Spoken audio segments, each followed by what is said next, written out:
Shalom, shalom, shalom. Your brothers of the hopeful elect back again, man. I'm brother Denal. I got brother Obadiah and brother Isaiah with me right now. Lord willing, the brother Azrael can sneak on here in a second, but we're going to get started. First and foremost, we giving all honor and glory to the Most High God of Abraham, Isaac, and Jacob. We do so by way of his only begotten Son, who's an instrument of salvation for the nation, right? It is by him that we're here in this truth today, right? He's given us that grace to be able to come back to this covenant. So we're gonna take advantage of it. And while we do that, we're gonna edify our people. I'm gonna play the blowing of the shofar by Brother Obadiah before we jump into this thing real quick. Y'all let me know if y'all can hear this okay. I'm gonna be playing it off of another device.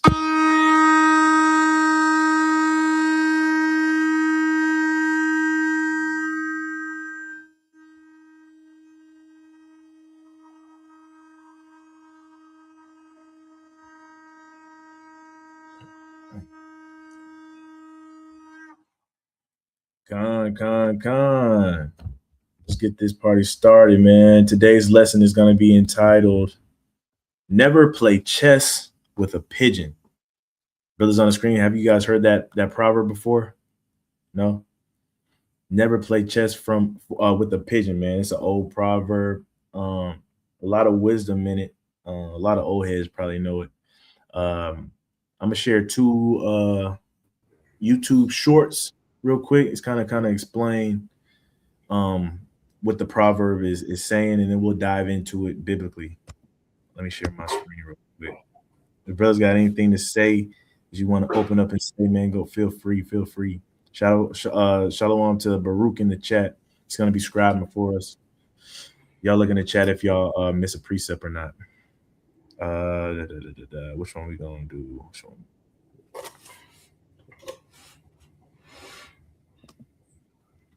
We're going to play this one first.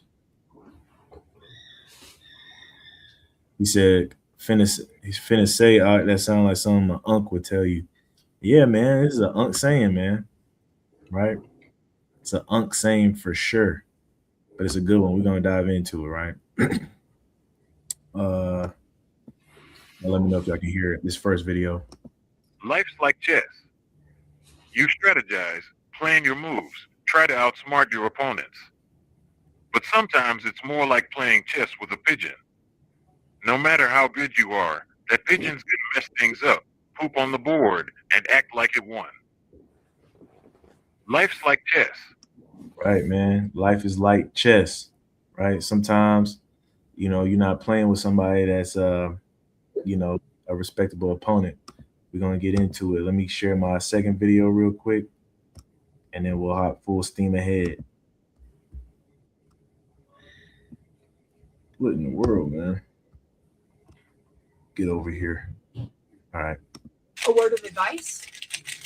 Don't play chess with a pigeon, because while you thoughtfully construct every move of yours, all that pigeon's going to do is knock over the pieces, poop all over the board, and strut around acting like it won. Sometimes the best thing we can do for ourselves is just choosing to disengage. And there's a lot of power and peace in that choice. A word of advice. God, man, there's a lot of power and peace, man. But how do you get there, especially when you're dealing with a pigeon, right? Before we get into scripture, right? I'm gonna go ahead and share my screen with the precept that we're gonna start first. Boom.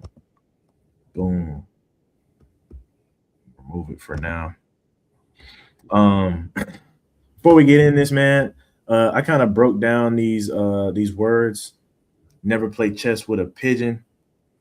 It's not really technical definitions or anything like that, but just to kind of help us stay focused on what's going on here in this proverb. Never play chess with a pigeon. First word is never.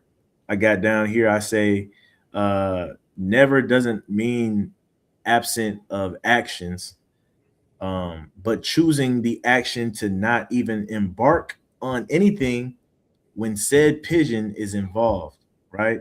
Choosing the act to not even begin a relationship, a partnership, a contract, or whatever, when you know a pigeon is involved, right? Play, never play, right? Never play. Play. I have engaging, deciding and agreeing to begin or embark something. Um, and you when you're agreeing to do this, you're agreeing to do it until it's finished, right? So a lot of times when you decide to play something, when you decide to play a game, you're signing up until that game is over with, right? So you got to be very concise in your decision making. Never play chess. Chess, what I have down, I have it is the construct of what you respect. It comes with rules and policies, morals. Chess itself comes with prudence, like we always talk about. Um, and you also play chess with dignity and class, right?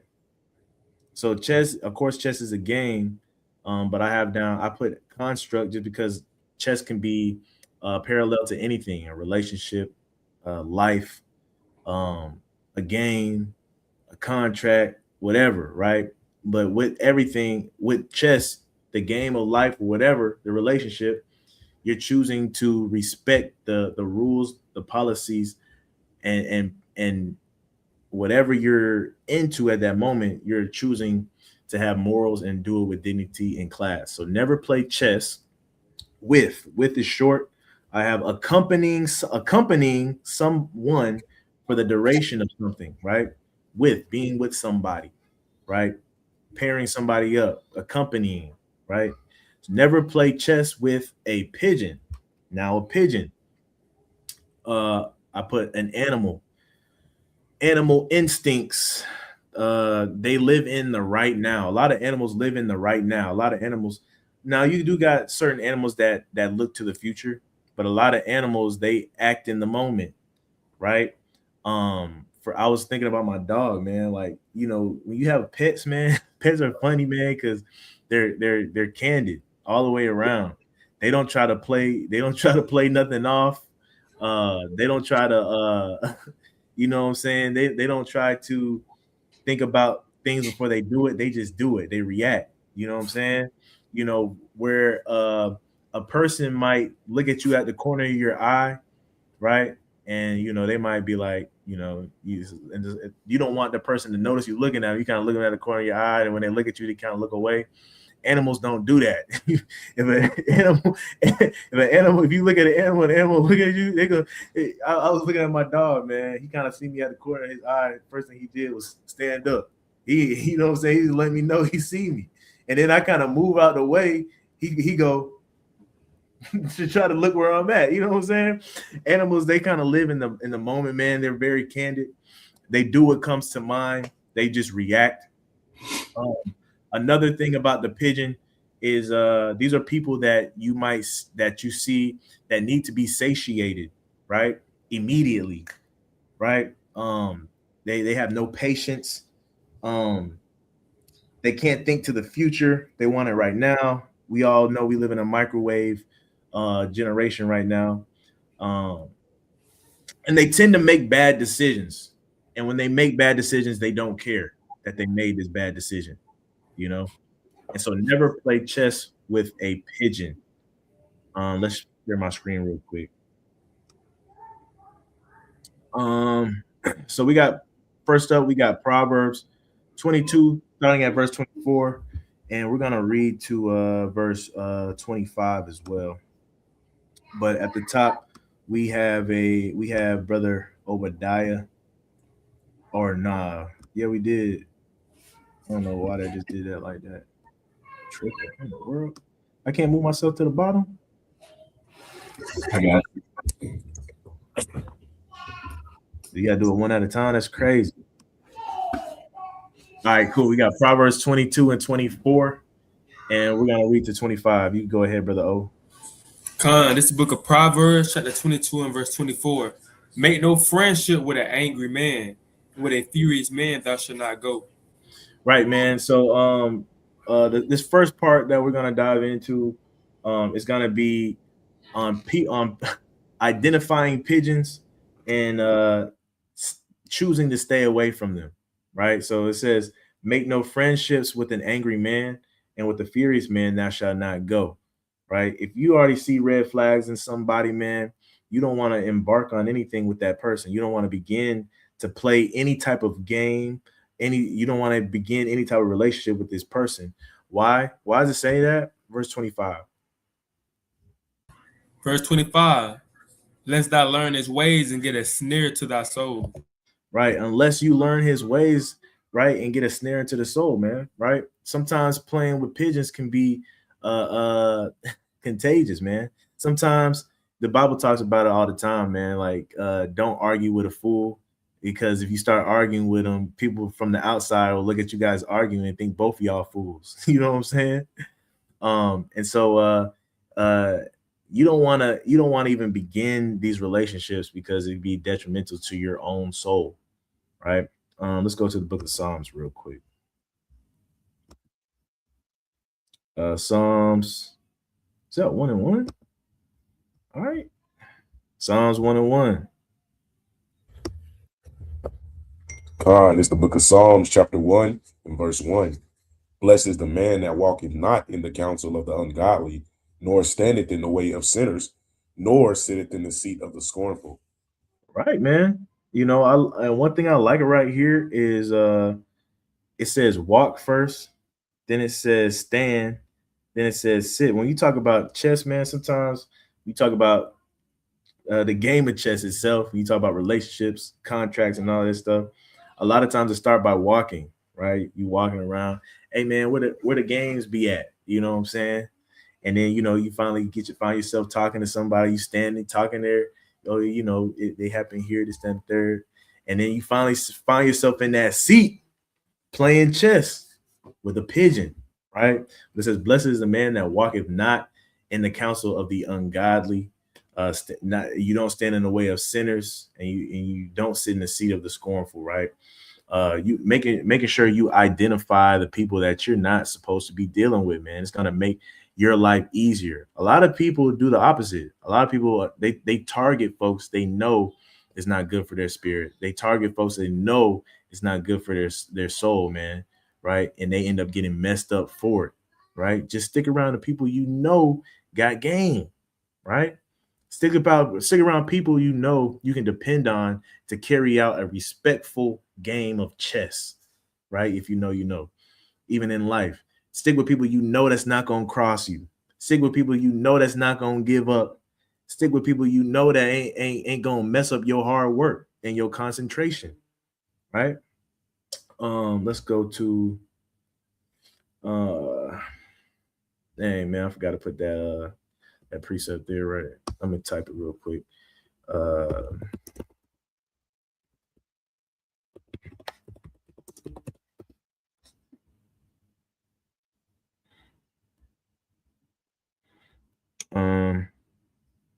I'll go back. Ephesians 4:29.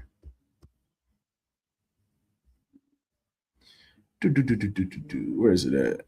Ephesians 4 and verse 29. What's it say? Go ahead. The book of Ephesians chapter 4 and 29, let no corrupt communication proceed out of your mouth, but that which is good to the use of edifying, that it may minister grace unto the hearers. Nah, that's not what I wanted. Yeah. It's not what I want. You wanted evil communication.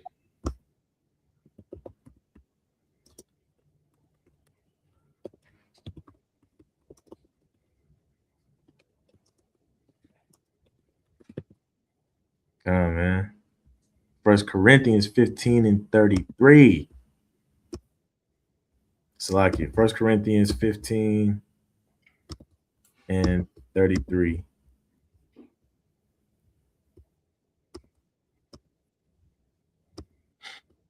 Go ahead. 1 Corinthians 15 and 33. Be not deceived. Evil communications corrupt good manners. Yeah, man. Evil communications will corrupt good manners. If you get in a chess match with a pigeon, man, you know, and we're gonna talk about this in part 2. But what happens is you know, you get to go on with somebody, and you know, in games, it often happens like this. Well, if so and so can do that, I might as well do it too. You know what I'm saying? And that's what happens, man, when you're dealing with people with evil communications. Some of the stuff that they do that might not be conducive to your life, that might not be conducive to their life, you see them do it, and you see them do it for so long, you end up doing those same tendencies as well, right? And at one point you had saw it at evil, and now you're making ways to justify it and do it yourself, right? So be not deceived, right? Evil communications corrupt good manners, man. If you and this is a this is a proverb, even if it's in First Corinthians, right? A little leaven leaveneth the whole lump. So you got to stay away from it altogether. All right, let's go to Proverbs real quick. I'm gonna go to Proverbs 27.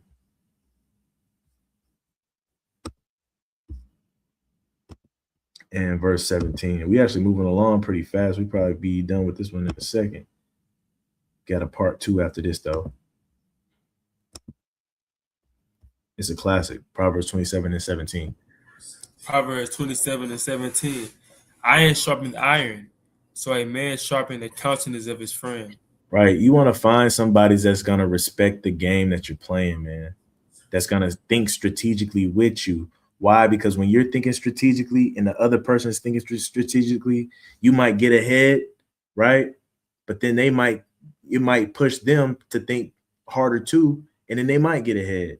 And then you go on this back and forth, and what that is iron sharpening iron, right? When you're playing basketball, growing up, one thing that they always told you to do as a youngster is to always play with the older kids. Why are you playing with the older kids? Because they're gonna sharpen your game, right? You want to pick components or opponents, right? That are worthy to go up against. That's gonna make you better. You don't want to play. And you ever heard that term of, we was playing to our competition or something like that, right? And so whenever you play a bad team, you play terrible. Whenever you play a good team, you play good. You want to constantly have good partners to spar with, to go through life with, right? Because it's going to make you better. If you constantly making relationships with people that you know for a fact is not going to propel you forward in any way, shape, or form, right? You're already setting yourself up for failure. You want to get into the game with somebody that's going to sharpen you. Iron sharpens iron. That's a classic, man. If you don't know that one, you need to know it today, right? So part two is if you find yourself in the game already with the pigeon, if you know is bypass the point of picking your opponent to picking your partner and all that stuff, starting this relationship, starting this life with somebody, you're already in the thick of it, and you're dealing with the pigeon already. There's nothing you can do about it. What are some precepts that you might be able to use, right? Let's go to the book of Matthew, chapter 26 and 41.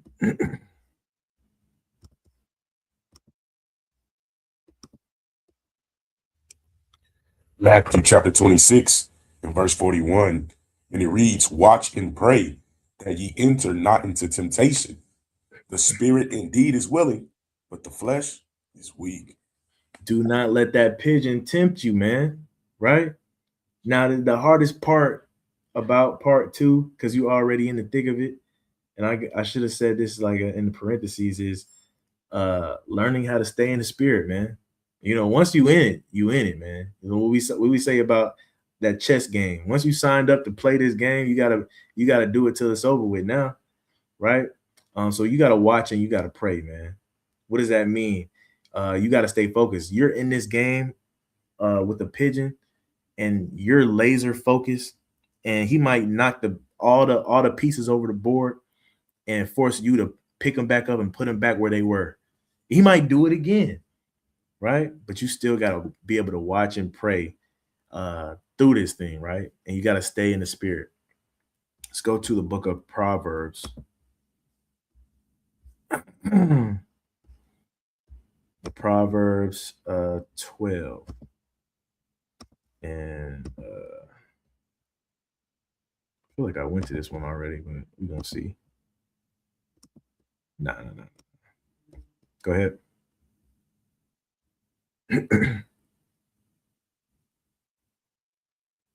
You're on. Proverbs 12 and 26. The righteous is He was more on excellent. mute, Isaiah. Huh? No, I was saying Isaiah was on mute. Yeah, Proverbs 12 and 26. The righteous is more excellent than his neighbor, but the way of the wicked seduces them. Right. The righteous is more excellent than his neighbor. So you might be more righteous than this pigeon, but the way of the wicked seduces you.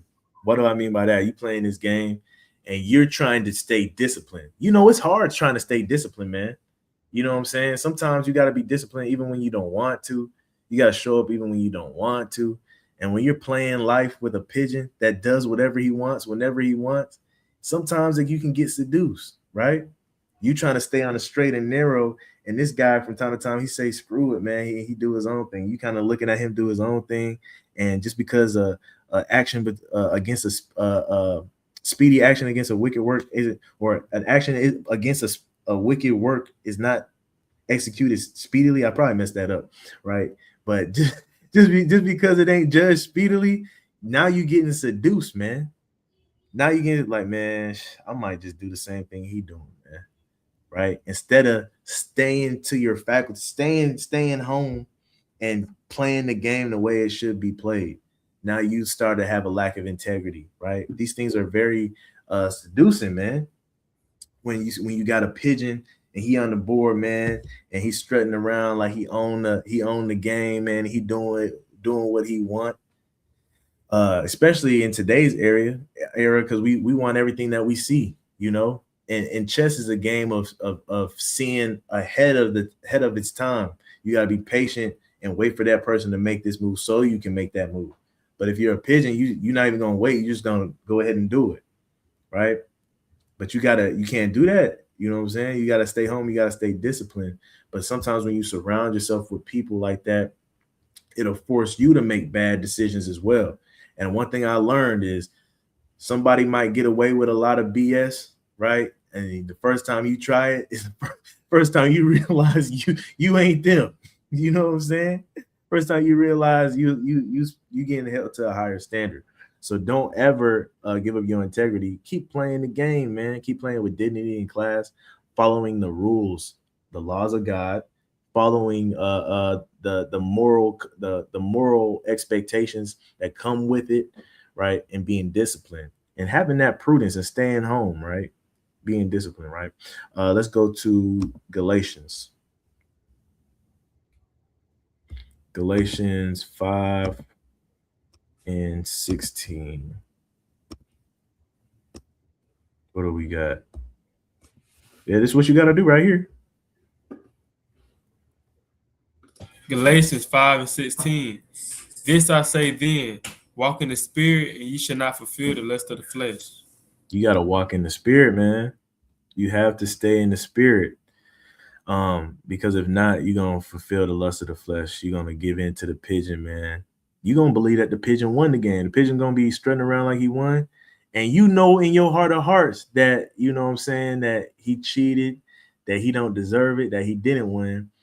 But your flesh give in to coveting the pigeon. And now you done convince yourself that the pigeon won too, right? You got to always keep your mind on what's spiritual and not carnal, right? Don't rely on your eyes all the time. Let's go to the book of Romans. Romans 8 and verse number 5.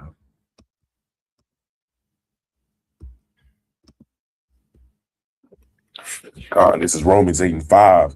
And it reads, for they that are after the flesh do mind the things of the flesh, but they that are after the spirit, the things of the spirit.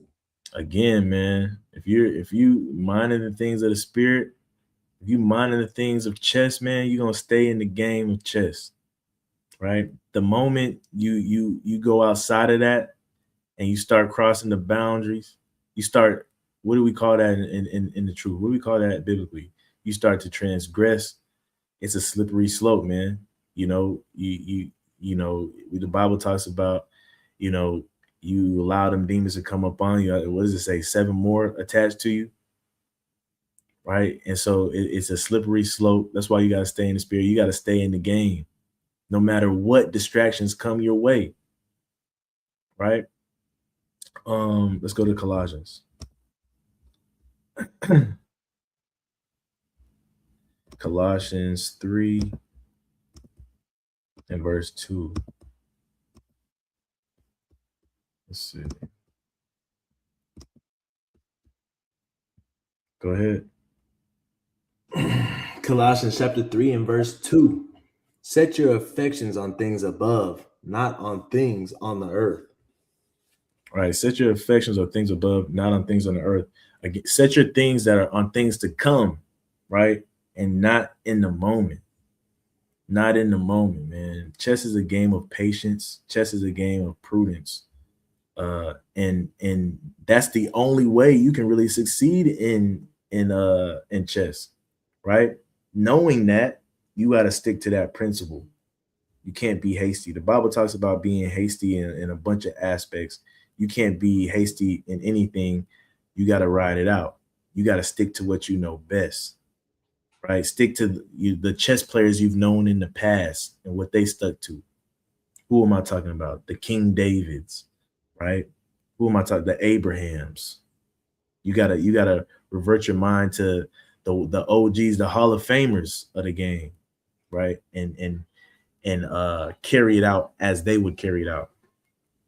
Let's go to Matthew. Matthew 10, verse 16.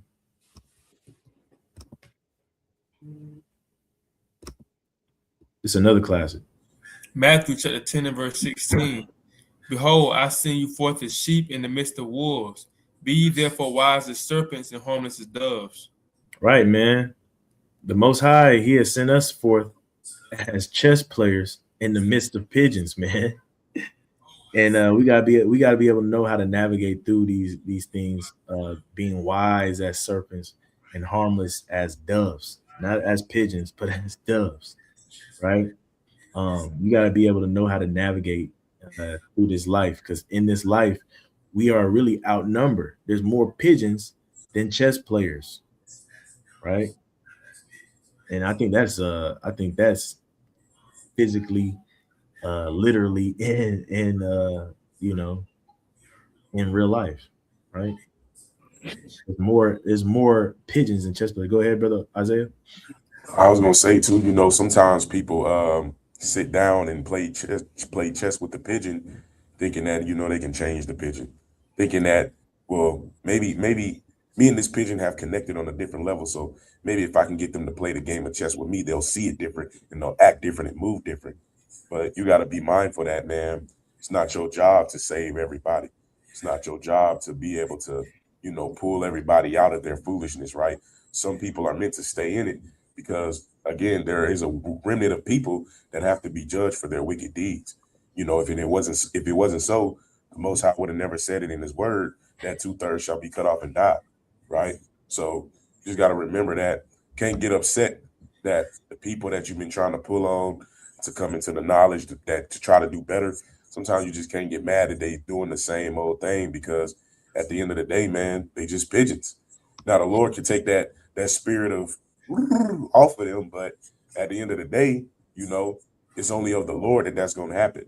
It's not of you. And in closing, I'll say sometimes you got to stop trying to think that it'll come by way of you, because that goes back into what Azrael was saying.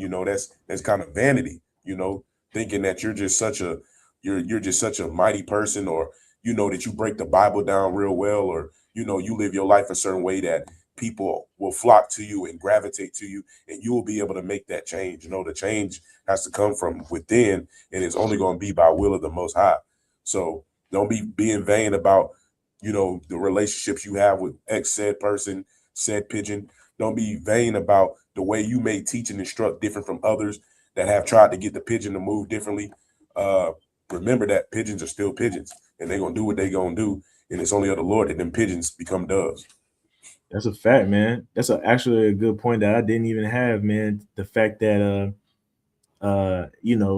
what you're saying, it lines up perfectly with the pigeon, because in the video it said that the attributes of the pigeon is to strut around like they, like they won. You know what I'm saying? Now, when you're dealing with people like that, man, it's gonna take nothing but the Lord to rein them in, because you can't prove them wrong, man. You'll be having a conversation with them forever just because they think in their heart of hearts and believe that they're right, and they don't have to go by the same rules that you go to. Our rules is, hey man, if it's in the Bible, that's what we go by. We're not going against the laws of God, right? They think that they're right going outside of the Bible, right? Saying, man, I don't care what that say. I believe it's this, that, and the third.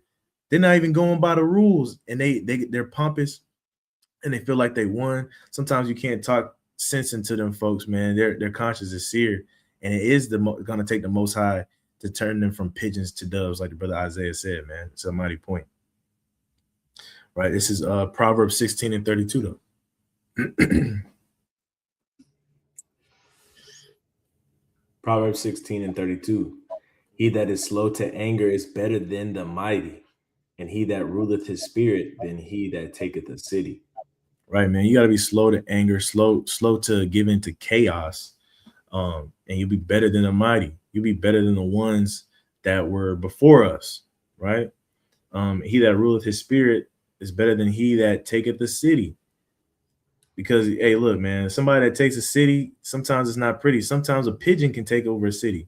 A pigeon-like person could take over a city, and it might be by accident. They might They might have won the city over off a whim, off of a bad decision that just they ended up getting lucky and winning the city. But somebody that can rule his spirit and can calculate things right, I guarantee you that when you finally take over a city, you'll have it for a longer period of time, and you'll feel more justified of having that city, right? Let's go to the book of Proverbs 19, chapter 19, and verse number 11.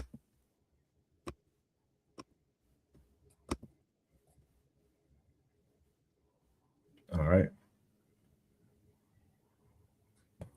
From Proverbs chapter 19 and verse 11. The discretion of a man deferreth his anger, and it is his glory to pass over a transgression. Right. It's your glory. Remember this. It's your glory to get tempted by being around a pigeon and doing the same things that they do, but it's your glory to pass over that feeling. It's your glory to pass over making a bad decision. That's what you glory in, especially as a chess player, because every decision that you make counts. So when you got in your head, like, because if you ever played chess, man, and I encourage everybody to at least learn how to play chess, play it a couple times, because what happens is sometimes when you strategizing, you got multiple things that you think you can do. I could do this, but if I do that, I got to bank on him doing that. I could do this. There's multiple things you can do at one time, and there's always that one time you get at the end of the game, man. You think you got it in the bag, and you just want to be a bonehead and go for it all, right? And sometimes you go for it, sometimes you don't. Sometimes you play it safe. And when you play it safe and you win, it's like, man, I'm glad I didn't do that boneheaded thing. It's your glory to play it safe, right? And when I say play it safe, is not tempting the Lord. You ain't got to tempt the Lord, man. He already gave you the blueprint. Be patient and diligent and disciplined. Play how you know how to play, right? And that's everything in life. Let's go to the book of Ephesians. Ephesians chapter 6 and verse number 12.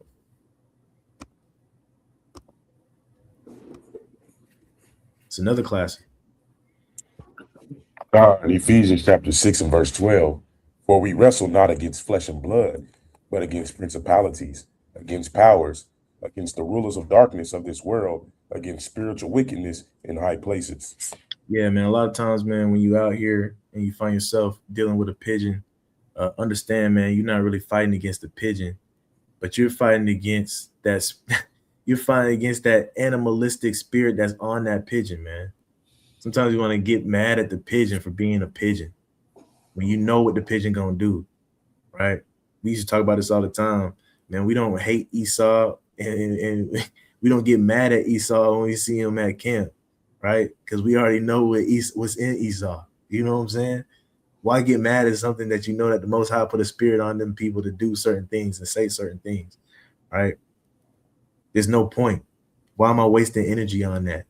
Why am I wasting energy getting mad at this pigeon when I know it's going to be a pigeon? And then I try to attack the pigeon and I can't catch it because it keeps flying away, right? Pigeon mess up the board. I put the pieces back on the board and I get the pigeon. I set him back down. All right, let's go. Hit the clock. And he mess it up again and he get mad again, right? Understand that you wrestle not against flesh and blood, right? It's not just simple and carnal all the time. But sometimes, man, you got to understand that it's a spiritual warfare. It's not going to be as easy as you think. It's going to take more patience than anything. That's why you got to stay in the spirit. And how do you do that? Go look up the fruits of the spirit, right? And practice those, because that's how you're going to win the game, right? I got one more precept. One more precept, then we're out of here. Let's go to 1 Thessalonians chapter 5, right? And we're going to start from the top, I believe. Yeah, I want to say too, man, when I went to work today, my secretary was telling me about a family member of hers that has cancer, and she was telling me how it's kind of been kind of hard right now. She went to go buy some balloons because they're at the end of her chemo, and the doctor said, okay, after this treatment is, it's not too much we can do anymore. So that she had her last day of chemo today. They rang the bell in the hospital, and she was telling me, I was just a crying, and my cousin told me, what you crying for? No, we're not gonna do that. We've done all that we can, and we've exhausted all the options that man can do. It's up to God now. So I'm just saying that to say, like the last precept we just read, sometimes that pigeon might be spiritual. It might not be no person. It might not be a battle that you can touch with your hands. Sometimes it's spiritual, and that spiritual battle could be something like your health, or it could be something like depression or whatever. And it could be walking around proud, puffed up, like a pigeon does with his chest puffed up, walking around spiritually, trying to count you out, right? Not playing by the same rules that you playing by. But you got to be able to be in the spirit, continue to be in the spirit. You got to be able to continue to have the attitude of one of victory and keep doing the things you're supposed to do. A lot of people, they'll either get depressed or they'll say, you know what, there's no point of beating it. I might as well light me a cigarette up, or I might as well, give up. Now you got to stay in the spirit and you got to play the game right to the end. And if it's time for you to go, or if it's time for you to lose, hey, so be it, man. That's God's plan. That's the Most High's plan. But at the end of the day, you can't let something knock you off of your game. You got to keep fighting every day, and got to be like the secretary's cousin. Nah, we're not gonna cry. We're not gonna cry just because that pigeon knocked over all the pieces, and I gotta pick them all up. I'm not gonna cry and throw a tantrum. I'm a grown person, right? Con, go ahead, brother Isaiah. And I'm landing it back off of what the brother Azrael just said. And I'm not saying this for vanity, but today, man, I went back to getting back in the rotation of working myself out. And I'm not gonna lie, man. I'm in the gym, and I'm just thinking, like, bruh, I could literally get up and leave right now. You know what I'm saying? Like, ain't nobody forcing me with no pistol to be here, because I was hurting. And the way that I was, working out is a process. Your body goes through growing pains, but that's not the reason why I'm saying that. The reason I'm saying it is because I had to break off into a prayer, man, and just, pretty much thank the Lord, because I said, giving up is easy, but at the same time, like, if you give up, you're never going to be able to achieve your goal. That's important because, like the brother said, the pigeon, in life, you have many battles that you have to face and overcome. So I look at it like one of my pigeons may be just my diet and exercise. I have a hard time of getting myself moving sometimes. It's not that I can't do it. It's just that I be too slothful about it. So I said, man, even if you know, I never get myself to the shape I want to get, to the weight I want to get, right? Even if it's not in the Lord's will for me to achieve this goal, you know what I'm saying? The least I can do is try. And if it doesn't be the way I envision it in my mind, then it's literally the Lord's will, and I can't be mad about it. But one thing I'm not going to do is I'm not going to be sad, and I'm not going to give up. You know what I'm saying? And that's kind of like how the mentality it needs to be with us in life, like the brother Azrael was saying, is that sometimes it ain't people, sometimes it's situations and circumstances that you just gotta, you know, grow through. And the only way you can grow through them is by going through all your options. And if it comes down to, you know, it's not in your control no more, at the end of the day, you just gotta be content with the fact that the Lord is in control. And whatever you were supposed to learn from the situation, you learn from it, you know, as long as you didn't give into the pigeon mentality of either quitting or now, like Job could have did, curse God, and now you dead because you curse God. Like so many different things that we could take away from that. But so like how you. Come, man. No, that's a mighty point. You know what I'm saying? It's so easy to do stuff like give up, to walk out, man, to make the bad decision, to take the easy way out, right? It's easy when you're doing laps around the gym floor to cut corners, man. You know what I'm saying? And it takes somebody disciplined and diligent to respect the game, right? To respect the corners, right? It takes somebody that's in the spirit to do that, right? And so that's why the Bible says it's one's glory when he passes over a transgression, when he doesn't do it, because the temptation will come and you just got to fight it, man. We got the tools to do so. This Bible is our rule book to the chess game, right? We got the cheat code. We know the rules. We can't go against it. Uh, Me and Azrael, we started officiating, and you gotta, and you know, as a believer, you gotta do certain, kind of like an official, a referee, and you gotta stick to the rule book, man. You know, one thing about it is you don't want to make a bad call or a wrong call. I'm not talking about like a missed foul or something like that. I'm talking about something that's technical, and you don't want a fan, a spectator, or a coach challenging your call because you don't know the rules, right? You want to know the rules, you want to uphold the rules, right? And you want to be diligent, and you want people to know you for doing that, right? You want people to know you for having integrity, for knowing your rule book. Only good things come from that, right? This is the last thing I got. First Thessalonians chapter 5. We're going to read from verse 1 to verse 4. Come, 1 Thessalonians chapter 5, starting at verse 1. But of the times and the seasons, brethren, ye have no need that I write unto you. For yourselves know perfectly that the day of the Lord so cometh as a thief in the night. For when they shall say peace and safety, then sudden destruction cometh upon them, as a travail upon a woman with child, and they shall not escape. Right there, start right there. So when you're playing the game, you first start, you know what I'm saying, and you're thinking, you're taking your time, right? Everything is good. Every peace and safety is here. You probably made one or two moves, but the game ain't over. You know what I'm saying? Nobody really winning. And out of nowhere, that pigeon come and sudden destruction, right? Screws up the board, right? Sometimes that happens in life. And sometimes that can knock you off your game when somebody does that.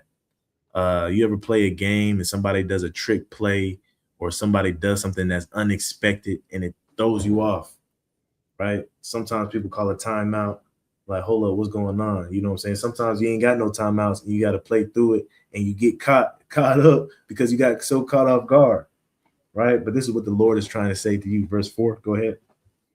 But ye, brethren, are not in darkness, that day should overtake you as a thief. Right. Being in this truth, man, you should already know that the majority of people that we are going to meet are pigeons. The majority of people that in our life, because think about it, when you come into this truth, man, we start following these law, statutes, and commandments. You start following the Bible. Sometimes you're already in bed with a pigeon, right? That could be, I know brothers that was their wife, right? They might be fighting through divorce and all of that right now. I know people, you come in and your mother and your father aren't in the truth. Your brother or your sister not in the truth. You're dealing with in-laws and all of this stuff. So it happens, man. Sometimes you get in there in life, you start dealing with pigeons, right? But that day should not take you, should not overtake you as a thief. It might take some other people over as a thief and get them out the spirit, have them wanting to fight and all this stuff. But when you come into the truth and you understand the trajectory of the game, you already know that there's pigeons in the game, man. Christ already told you that he sent us in the midst of wolves. So knowing that, don't let yourself to be overtaken. Know how to stick and move, know how to maneuver, know how to stay diligent, disciplined, carry the game out with dignity in class, right? And stick to your game, man. Play the long game, play it safe, and you'll be all right. All right. Again, man, that's all I got. Hopefully, man, if you guys haven't played Pigeon before, I mean, I'm tripping. If you haven't played chess before, learn how to play chess, man. Learn how to play chess while you still got time. I think it's a great game to learn. It teaches you a lot of life skills, man. I learned chess. Coincidentally, the year I came into the truth is the year I learned how to play chess, right?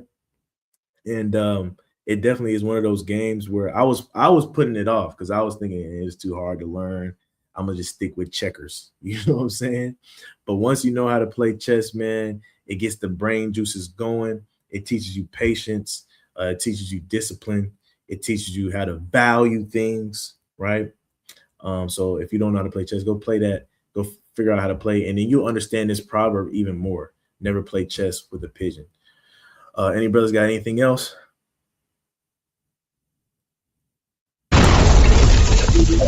My lesson. Come, man. I don't even know who hit that. One of y'all brothers hit that explosion.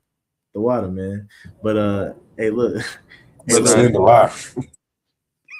Hey, man. First and foremost, man, or last but not least, man, we give all honor and glory to the Most High God of Abraham and Isaac and Jacob. We do so by way of his only begotten son, who's an instrument of salvation for the nation, who also said, if you're not helping to gather, you're helping to scatter.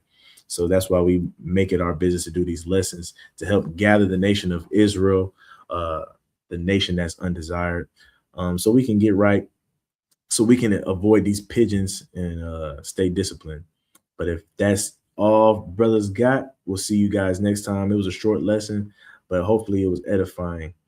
Hit us up. We'll be on tomorrow for the Wednesday lesson. Hopefully you guys can beat us here and not meet us here. We say shalom, shalom, and shalom.